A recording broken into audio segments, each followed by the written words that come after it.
We have new information this morning following reports this week that inflationary prices may be peaking. The Fed vice chair now saying she doesn't know if that's true. Our friend Niall Stange, White House columnist for The Hill, is joining us right now. Niall, happy Friday. This statement of not knowing whether we are near its peak, how much of that is going to impact America's confidence in the Fed, especially following Treasury Secretary Janet Yellen saying that she admitted she was wrong about how bad inflation would be?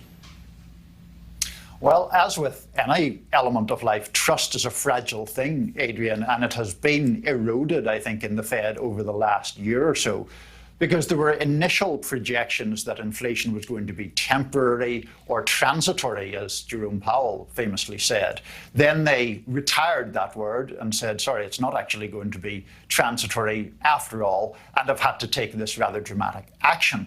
Even with all that, we have the Vice Chair, Niall Brainard, talking about the fact that there is still a lot more work to do, in her view, before inflation does get under control. Well, and in all fairness, this is data, and data is projections.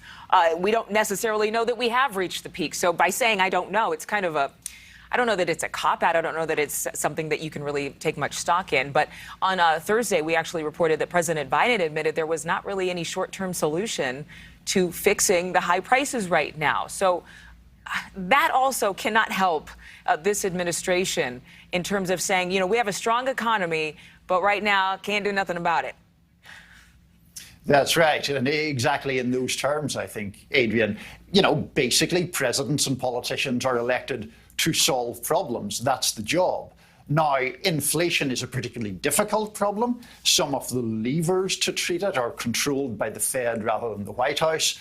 But it is clearly the most pressing problem facing Americans. It is clearly the biggest political problem weighing down President Biden. And so statements effectively saying, yeah, there's not much I can do about that, don't exactly inspire confidence or bolster any sense of leadership ability. There are other people talking about this, obviously. A lot of economists and analysts, and now J.P. Morgan Chase CEO Jamie Dimon is weighing in, a warning of a rough economy. This is his quote: "That hurricane, as he calls it, is right out there down the road coming our way. If we don't know if it's a minor one or Superstorm Sandy, either way, you better brace yourself." I mean, Jamie Dimon has been around for quite some time, and he's ridden through a number of different storms himself. So how much weight does his word carry, especially right now in inflationary times? I think his word does carry weight for exactly the reasons that you said. He's been around a long time. He's a very sober-minded individual. He's not given to hyperbole. And his argument that there could be tougher times ahead seems to be reflected in the opinion polls, where when people are asked if the country is on the right or wrong track wins about 70 to 20%. I feel we're not really bringing you a lot of happy news this morning, Adrienne, but it is what it is. The facts aren't cooperating. It's been pretty lousy. But it's interesting. The Fed vice chair did respond to Dimon's predictions, saying there's a lot of uncertainty, and also bringing up things that Treasury Secretary Yellen put into context. The war in Ukraine, China's lockdowns again. Obviously, these are things that the American people are watching play out on television and on their phones every single morning. But is there a responsibility from the Fed to say, listen, even in light of these unprecedented times, here's something that we can give you as a not a silver lining, but just as a marker of what can be done during such perilous times?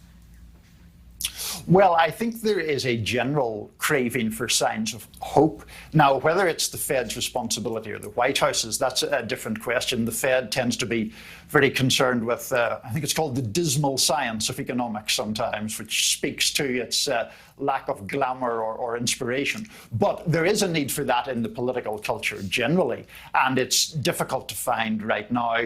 President Biden and people close to him have tried to make the argument about the brighter spots in the economy, things like job creation, and those do exist. It's just that those aren't really breaking through to a public that is very discontented because of other matters. Discontented partly because when you go to the store, It's kind of crazy how much more money you're spending. I know we're out of time. I hear you, producers. I really do. And with all due respect, really quickly, is President Biden endeavoring to kind of be more public, more transparent? He's out there, 2 op-eds this week, which I've never heard a sitting president do. And then with the address in prime time, do you think he's being kind of the father-in-chief right now? Yes, and I think he's trying to seize the narrative back. I think basically the situation is one in which the big story is things that are going wrong. He has only revealed sort of small stories that haven't broken through. It's an attempt to try to break through this negativity. That's as short an answer as I can give you. Okay. Short and sweet with Niall Stange. Always appreciate you. Thank you so much, Niall. Have a nice weekend. You too. Enjoy it. Really. YOLO. You only live once. Thank you for watching. Go to newsnationnow.com to find NewsNation on your television provider. And don't forget to click the red subscribe button below to get more of NewsNation's fact-driven, unbiased coverage.